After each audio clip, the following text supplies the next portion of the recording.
the Brown boys, the Brown boys, the Brown boys, we the Brown boys, the Brown boys, we the Brown boys. And let's get some man energy going. Some people are going to look at this as toxic because they don't understand it. But a lot of these young boys, they didn't grow up with this. I know some people are going to say, Kwame, you didn't grow up without your father.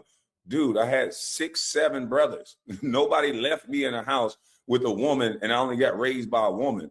I had a 6, 8 uncle that make sure he grab your ass up, take you to the park, do things with you. So it wasn't like I was just with my mama. My mama knew that, okay, I can't raise these big ass boys by myself. So she took us amongst her brothers, and then my brothers joined in. It took a village of men because there was no man present. So I didn't lack in being around men, if you will. If your father is not going to be there, Shaq said it best. You had a stepfather.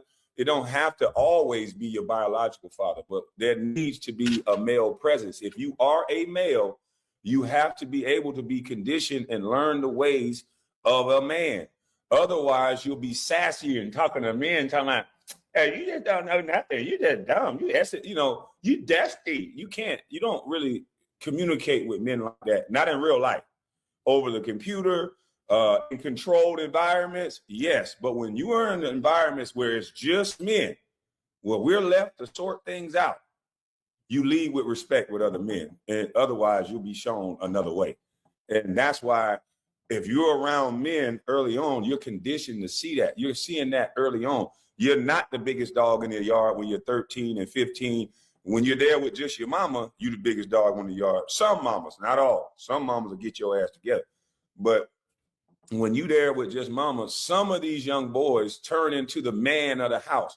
And when you do that too prematurely and you go against other men that had a man in the house that tampered them down and showed them you're not the man yet, especially when you don't have any responsibilities, you don't pay any bills, to give a young boy the mindset that he's the man of the house when he's doing nothing manly because he's getting good grades.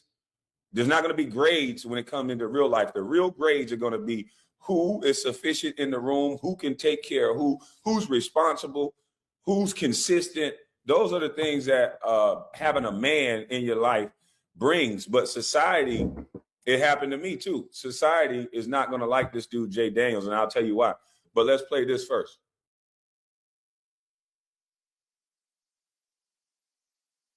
Know us until you know what you're talking about. When I won championships on every level, when they could knock me out, it was allowed, it was encouraged, it was actually praised when you knock somebody out. If anybody hit your asses, they'll suspend them for 3 weeks.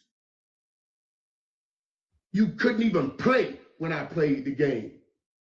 And some of these fucks you're talking about, they couldn't even play when we played the game. I went in and made plays where pain lived. Y'all can't do that. Y'all ain't never did that. Y'all don't have to do that. You don't practice worth the shit.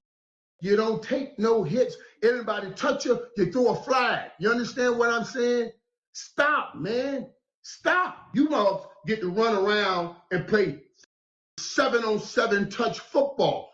We had pain in our game, and y'all don't even know shit about pain. Every route you got hit, even running around in the middle of, you could get tapped by those linebackers. They took all of that out the game because y'all asses were soft and you couldn't take it.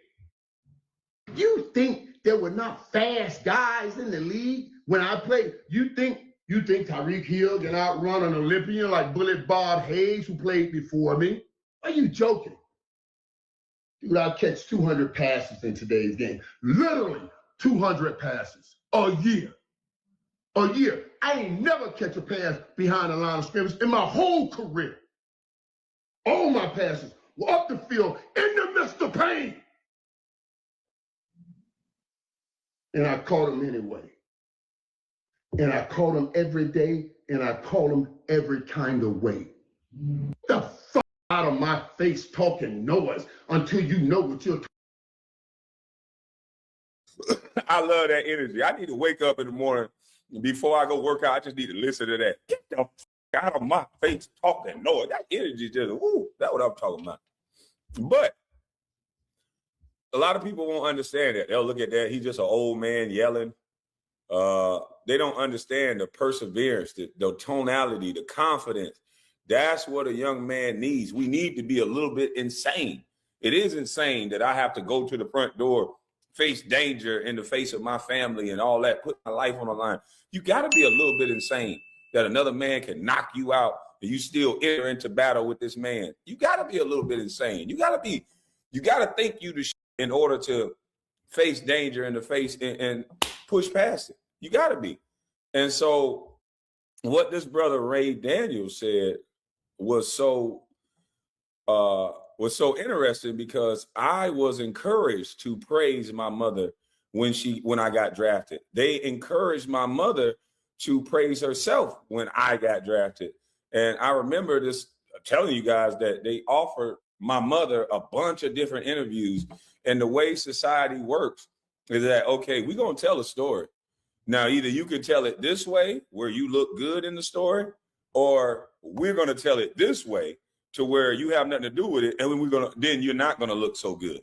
And that's why when you see these different hit pieces, when you see black man after black man after black man with no father around, it gives the impression that fathers don't want to be there.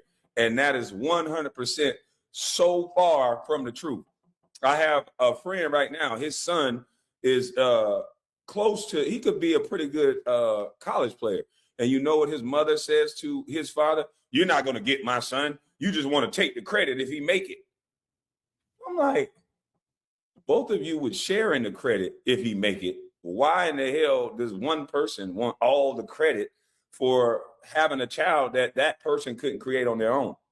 It doesn't make any sense. Society has pushed people to think that, yes, it's supposed to be this way on my own because I am woman. And that's, your kids pay a heavy price for that. And we looking at it like it's a disrespect to the woman. No, you're disrespecting God's natural order. It's unnatural for a little boy or a little girl to come home every night and can't hug their father. It is unnatural for a little boy or a little girl that don't get a attaboy from his father. That confirmation that a little girl don't get a hug from her father. That's the bad situation. When I go visit my daughters and I go visit my sons and I see it, I can feel their frustration because they can't see me as much as they want. I know it is, so I live through that, but with the LeBron James situation, I don't think you guys realize what they've done to us as black men. They've almost erased a father out of our life. Anybody, if you could tell me what mainstream actor that's black, what mainstream athlete that's black, that they praise their father for their role in helping the child. If they're separated from the mother, they praise the father at any point for helping the child. It's not a thing that they do in today's society. It's almost shunned upon. Fathers get the most scrutiny because we're men, and it's terrible. You can pay child support. You can sign the rights over to your kids and pay child support. Say, I don't want to deal with a court system. I want to be there for my children. I'm not dealing with a court system. You get labeled something that you're not. But a woman can leave a kid in the trash. A woman can leave a kid with an auntie or cousin, whoever else, and say it was in the best for the child. And people will say, you know what? I understand that. If you wasn't prepared at the time, we understand you taking time to get help. We have compassion for we have compassion for our woman. But why don't we have compassion for men? Why don't we have compassion for men that's saying, hey, look, I love this child. I'm just not going to deal with a society that has a grip and control over men in that way. And it's time for men to start saying, I'm not going to let you disrespect me like that.